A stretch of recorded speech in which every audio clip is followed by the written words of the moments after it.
So we're outside today because it's a beautiful day. So I apologize for my squintiness. It's very bright out here. And there are dogs playing in the background. So if you hear growling and snarling, there are no monsters or cryptids in my backyard. It's just my pets. So I'd like to talk about victimization loops. So this is something that a lot of us have experienced. I might even venture to say all of us have experienced this at some time. So victimization loops occur whenever we receive a wounding of type, a wounding of sorts. So it could just be something simple. It could be a very small something. Do you believe what she did to me? And you go to a trusted friend or your partner or a family member, and you discuss it under the guise of venting, right? Just need to get it off my chest. But then as we're discussing this with the other person, they respond with care and concern. They respond with sympathy, and they're trying to be a good listener. And there's nothing wrong with that. But what happens is our ego latches onto that little bit of attention and they go, oh, this feels good. So we'd like to repeat this process.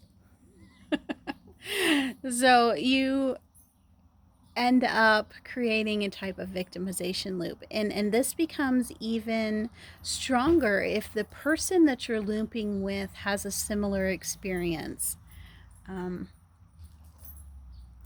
Because then you're matching vibrational energies and you're literally circulating them back and forth between your energy body and their energy body, and it creates a stronger bond and it creates more of the same energy, and you will begin to attract more victimization experiences into your life to validate this cycle that you've started, because your ego says it feels good because I get attention from this. So what's important to understand is that, and this is going to be a hard one for some people to hear, this is not in any way, shape, or form invalidating your experience or saying that it was okay or saying that you deserved it. Okay, whatever you experienced, it's not saying that.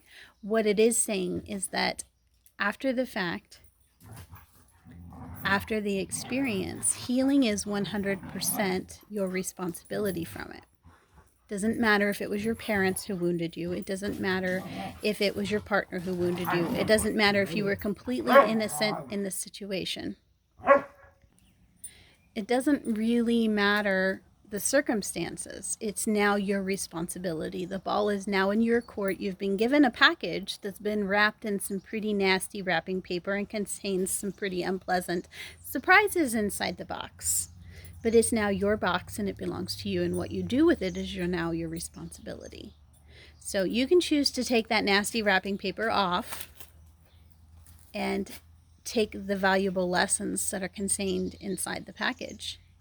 Keep what you can use and discard the rest.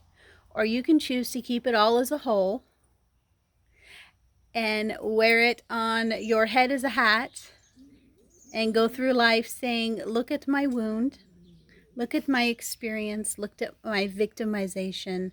My victimization is bigger than yours. It is worse than yours.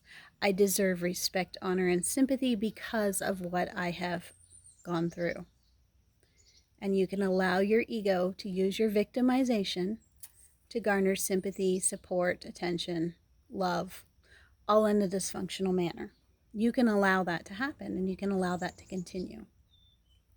The choice is yours, which path you're going to take after you've experienced a wounding, a trauma, whatever yucky package you've been handed. It's now your responsibility to decide what you're going to do with it. Now, sometimes when we experience really deep traumas, or we've been victim looping with someone for a very long time, we have experienced a great deal of pain. We've put a lot of work and effort into the particular situation, either in creating it or healing it or in both. So that when we come out the other side, we have fought so hard and it took us so much work in order to gain that experience that we will refuse to let it go and we will hold on to it. And we will use it as a measuring stick to compare to all other experiences in our life. And of course, nothing will measure up. So you're left with a deep sense of dissatisfaction and a deep sense of hurt. And then, it turns into sort of a type of pissing match, because that's what, humans who are operating solely from their lower chakras do, is we have to compete with each other. And we will put our pain and our wounds on display and see who has the bigger wound. And it becomes a source of pride for us and accomplishment. So if you're aware that that's something that can happen, that's something that you can catch yourself doing, and hopefully put a stop to it, because that's not very healthy. Competition, period. Competing with others that I'm better than you in any way, shape, or form is generally pretty damaging to both you and both them. It creates lack in your life. You don't have to take from someone else in order to build yourself up. You don't have to be king of the hill in order to have worth. And those are some hard lessons that we usually learn along with this, because these types of experiences aren't just a singular focus. They're multifaceted, and you're going to be learning a lot of different lessons about yourself and the world at the same time. So it's important that you take time to reflect and be kind to yourself and be loving with yourself as you go through these experiences. So if you are stuck in a victimization loop with someone else, the very first thing that you need to do is to call back your personal power. Accept responsibility for your part in what you've created. It is an act of co-creation. There are things that come into our life that are, created from divine source, from God.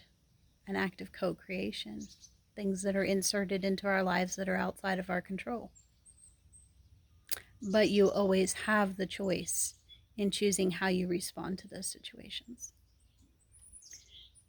And by doing that, by choosing how you're going to respond instead of simply reacting and simply just going with the flow and riding the victimization loop for the next 5, 10, 15 years, you can choose to break the cycle.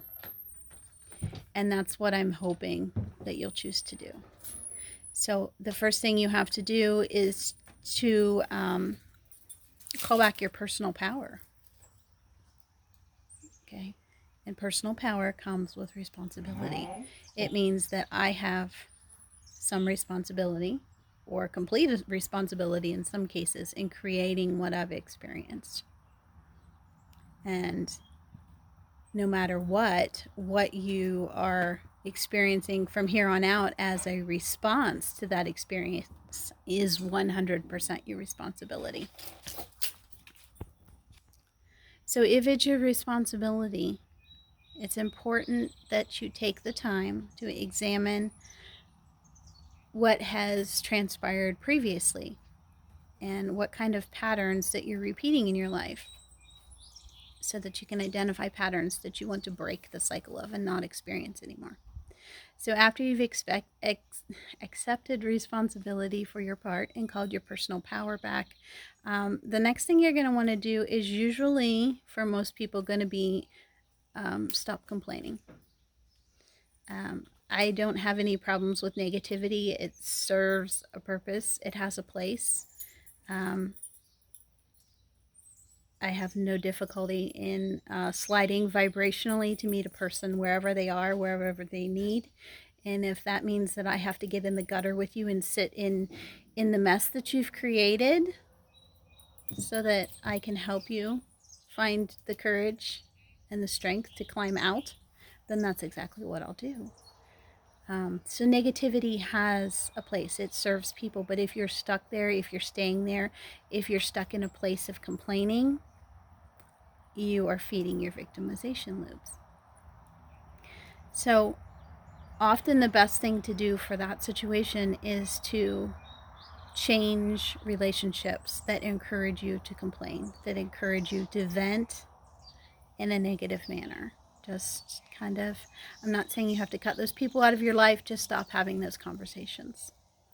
And then the next thing you're going to want to do is to replace what you were removing from your life. Replace the complaining with gratitude. And I don't care if your gratitude list starts out with, I am thankful for sunsets, butterflies, and raindrops. Something universal. It doesn't even have to be personal. I don't care where you start, but start with some gratitude and start infusing your life with the vibration of gratitude instead of complaining. And then you're going to want to move on to unconditional love.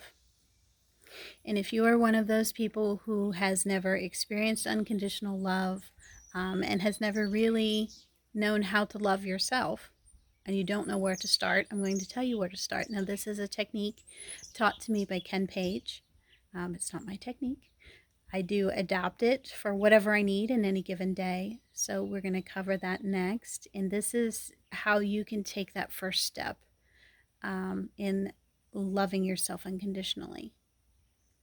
Because if you can't love yourself unconditionally, you're creating a lot of negative experiences in your life because you don't believe in your own worth enough to create experiences that reflect a life that's worthy of good things. So the way out of that hole is to start with unconditional love. So every time you go to the bathroom, everyone has to go to the bathroom every day. You can't do anything else while you're in there. So put your phone down when you're in the bathroom. And as you are relieving yourself, just think clear. So you're setting your intention to be clear. To be clear of outside influences, to be clear of stored emotional energy, to be clear of cords and hooks and unhealthy connections to other people. Whatever your habitual pattern of gunking your energetic body up, you can include that in your clearing thought. But basically, all you have to do is say, I'm clear. And then the next part that you do is you call your power back. Just set your intention to call your power back wherever you've lost it or sent it out to where it doesn't belong. In between the last time you went to the bathroom and this time, you just call it back. Simply call it back in. And then you can pull your energetic field in, because many of us, especially if we've experienced trauma, will extend our energetic fields out, way far out beyond our bodies, because we are constantly searching for the next point of danger.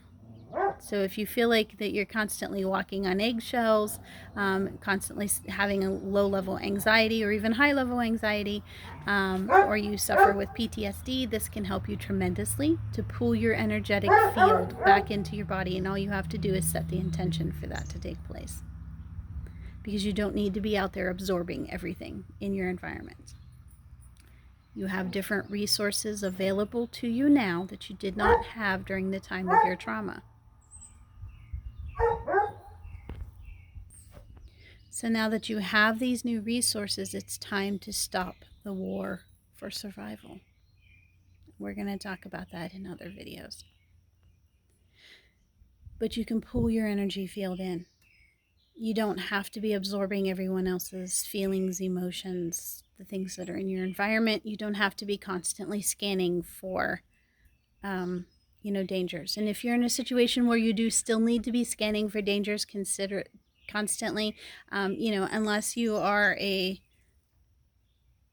soldier in a war, or you're in a chosen profession that requires you to have a high level of safety. Obviously, there are exceptions to the rules, but otherwise, for the general public, you don't need to be scanning the environment continuously. You can pull your energy body back in and trust that your higher self and your guides will guide you safely through the day. Okay, trust in your experience, trust in the support system that you have. Okay, we don't have to rig up something that is dysfunctional in order to complete that purpose. Okay, so pull your energy field back in, reclaim your power, think clear. And then the very last thing you do is you can place your hands on your belly right around the area of your solar plexus. And you think of something, I like to tell people to think of something that you love to do, because doing has more of an emotional impact for most of us. So something that you love to do, if it's sitting and watching the rain on rainy days while you sip a cup of tea, then choose that. And you're going to say, I love myself like whatever you've chosen that you love unconditionally. And do this as many times a day as possible. And this is how you begin the path to unconditional love for yourself. And this is how we stop the pattern of continuing in victimization loops. So I hope that helps. Have a great day.